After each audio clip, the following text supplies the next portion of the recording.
Organizers, don't feel shy. At 10:40, please come and dance or turn off my microphone because I don't like to eat the time of the next panelist, the next panel discussion that is going to take place.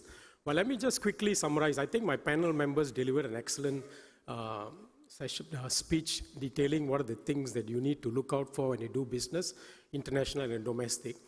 But I just wanted to share with you two experiences that I have. If you know my background, I've been a cop, I've been a businessman, I've been a lawyer, I've been a politician, and I travel around the world and I do a lot of M&A deals for various companies.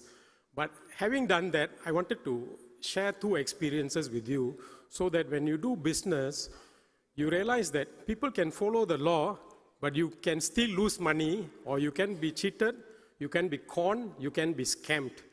Because the true mark of a businessman is never lose money. And the first lesson I learned at the age of 27 from an Israeli guy to whom I lost money was, he said, in business, there is no concept of cheating, being conned, I was this or that. He said, it's simple. I was smart, you are stupid. So if you want to be a successful businessman, always be alert. Don't be conned, don't be cheated, and don't be scammed. So I always tell all my clients or my friends and all that always do your due diligence. When I mean due diligence, whenever you want to do something, whether you want to invest in a country, you want to do a trade, always do your checks and never compromise on the checks. Because when people fail to check, then you fall short of what you should do in that particular business or in that particular country. What are the legal requirements, the financial requirements, or regulatory requirements. And one of the scams people do, which you must be very alert, is they will wine you, they will dine you, they will send you a plane ticket, they will send you a big car, they will put you in a suite, and then the scam happens. You say, this guy is so great, he must be real big, and I think I should invest a big amount of money. Then you get into a hook. And I've seen that. I've seen some scams in Malaysia where a guy puts Ferrari, puts about 30 people, well-dressed people. As he walks in, everybody says, boss, boss, boss. And then finally in the room, 100 investors are there. He says, look, I'm great. I'm doing this $1 billion investment, $500 million investment, and all of you all should put money because we don't put it in the next 1 hour. All these deals are closed and I'm going to give it to somebody else. And everybody is eager, they fall because they never do their due diligence. But if you had done basic due diligence, not only all the legal things, but also do a due diligence on the person. Just like banks do KYC, please do due diligence on your business partner, your trading partners. Because if you fail to do that, you're going to fall into certain fundamental mistakes. And sometimes I see very experienced businessmen, amateur businessmen, all getting into the same thing. They all get scammed. And trust me, the scammers are getting bright, intelligent, and they all know what you're looking for, and they know how to pitch the business model to you to scam you. So I'll just highlight to you some of the experiences I had in the last few years, so that when you do business, be alert. So one of the things that people now do is they always create valuation. People get excited. You don't want to miss an investment in a startup, in a new project, which is crypto or some new venture that is going. Then everybody comes out with valuation report. And 90% of the time, I just spit on the valuation report, not for any reason. The way they value their company has no economic sense, no financial sense, but sometimes people get excited. Oh, I'm going to put $20 million. It's going to be $200 million. In 3 years' time, it's going to be $20 billion. Come on, wake up. 90% of the time, it doesn't happen. I dare say sometimes 95% of the time, it doesn't happen. So always when people give you valuation reports, ask yourself, is it done by a proper company? Is it a reputable company? And if the valuation doesn't work out, can I have legal recourse to go after the valuation company that put up the report? So valuation is one game, you must be very alert. The other one is nowadays increasingly people know that you can use the law, but I'll be very intelligent. So recently one of my clients got scammed. He was told you're going to invest $5 million into a company called ABC Singapore Private Limited. But when he finally signed the agreement, he's a Chinese national. He didn't look at it carefully. It was actually ABC Private Limited. Money went in, disappeared, that's it. Today we have to start a legal action and make a police report, but it's a waste of time. If you had done basic due diligence, paid attention to the name, you would have realized that you're putting money into the wrong company. And now international scams are brighter. I can set up ABC Private Limited in Singapore. I can go to BVI and set up an ABC Private Limited in BVI. I have the same two company names. I open a bank account in BVI, I open a bank account in Singapore. When the check comes, I put into the BVI company and the money disappears. So my point is, whenever you do due diligence, be very careful who you are dealing with. People are getting smarter, businessmen are getting smarter, they know what is your weakness and they scam you. I got many more examples, I can pull it out of my pocket, but just be alert. And wherever possible, one tip I give you, one tip which I share with all my smart businessmen colleagues is always get a personal guarantee. Why? Because when they scam and they move, you are stuck with the company. And then you can't go after the individual, the guy who cheated you, you can't go after him. He'll just tell you take action against the company. You go and wind up, you go and do something to the company, but you can't touch me. So whenever you think the deal is too sweet or something, you don't feel very comfortable, always insist on a personal guarantee. And the personal guarantee sometimes shows the true mark of a businessman. He will say, sir, I'm great, I'm this, I'm that. But when I finally tell him, can you put your name down on a guarantee? And he says, no, sir. This is something a bit serious, But I said, look, you committed. You said this is good, this is true. But when it comes to your personal guarantee, why are you hesitant? When you're saying that this is what I really can do and you give me the money, you trust me. So I said, I don't mind trusting you with 10 million, 20 million, 30 million, but can you give me $30 million, the money that I'm investing in the form of a guarantee?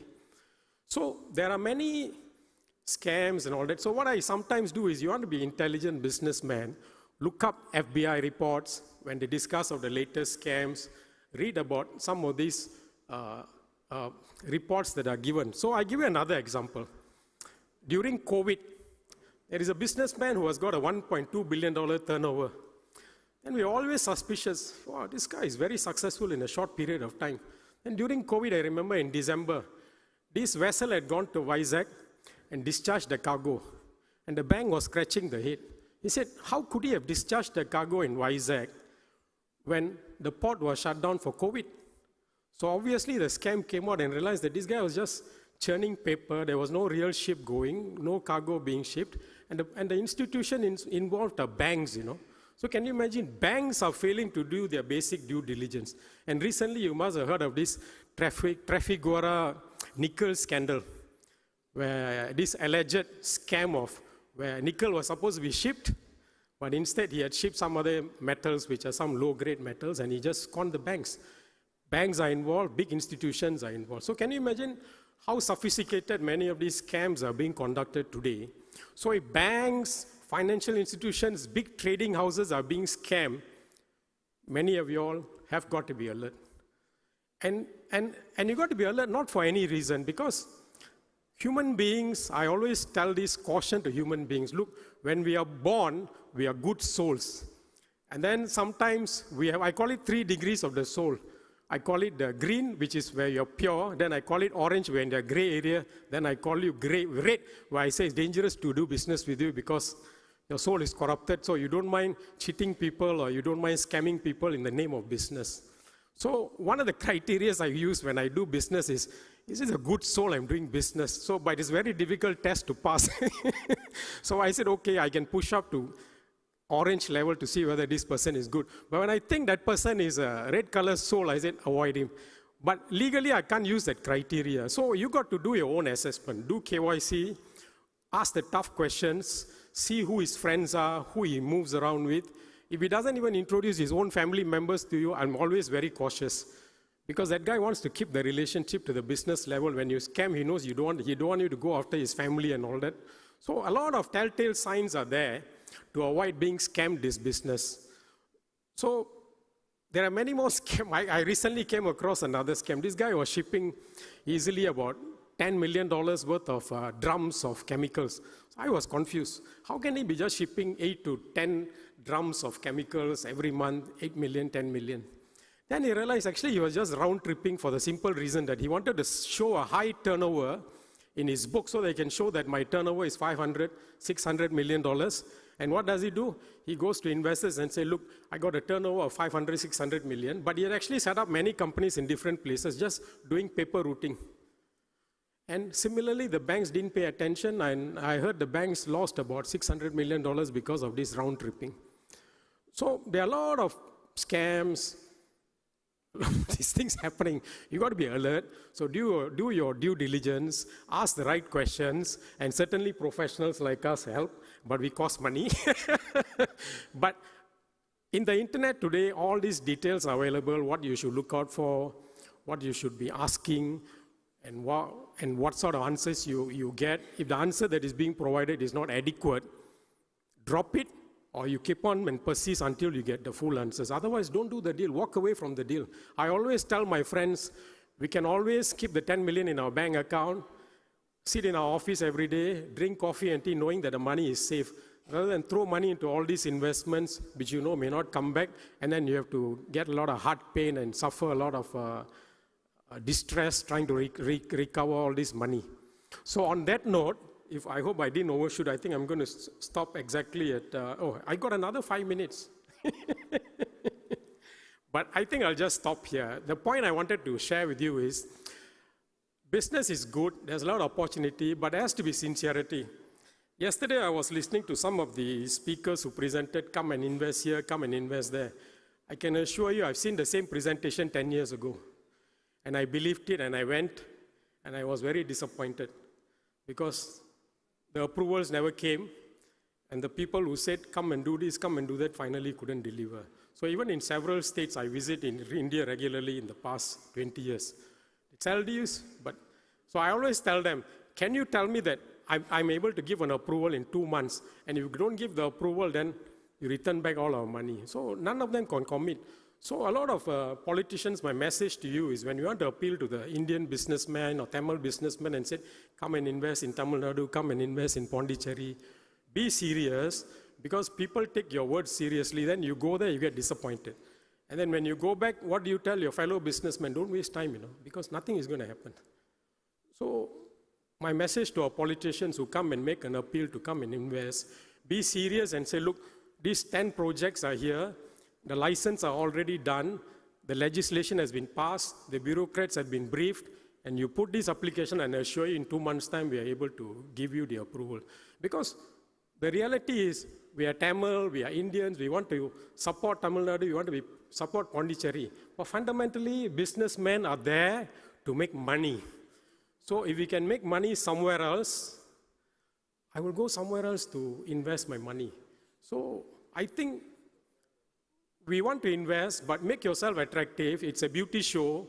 There is many places where you can invest your money and get good returns. So if you want to compete for global money, global investments, make sure that you pitch your level and you're able to deliver what all the other governments are able to deliver. Why do people invest in Singapore? Why do people invest in Dubai? There is a reason. Because things happen, things get delivered, and what is promised is given to you. So it's vital that what you want to appeal to businessmen to invest, please appeal, but ensure that you deliver and ensure that these businessmen do not suffer any hindrances, any troubles down the road. Because we had an experience where we invested in a particular state. It's a big MNC, it's a global MNC in environment. And after 10 years of investment, there were errors because there was a change in politics. New politician said, you have invested when another ruling party was there, so now you have to pay for it. So I hope politicians take the message, reflect, and say that, look, business is business. Let us ensure that their investments are secure. They can move on, increase the business. So this particular company invested 30 million in India. They went to China at the same time. Today, they've invested 12 billion in China, and they've invested 0 in India. So I'm just citing some examples that creating the right environment, protecting the environment, the business investment, and also ensuring that these businesses grow needs the work and combination and coordination and collaboration of all the stakeholders to make sure it's a success. So once again, I would like to thank the participants for inviting us and the panel, and I would like to conclude. Thank you very much.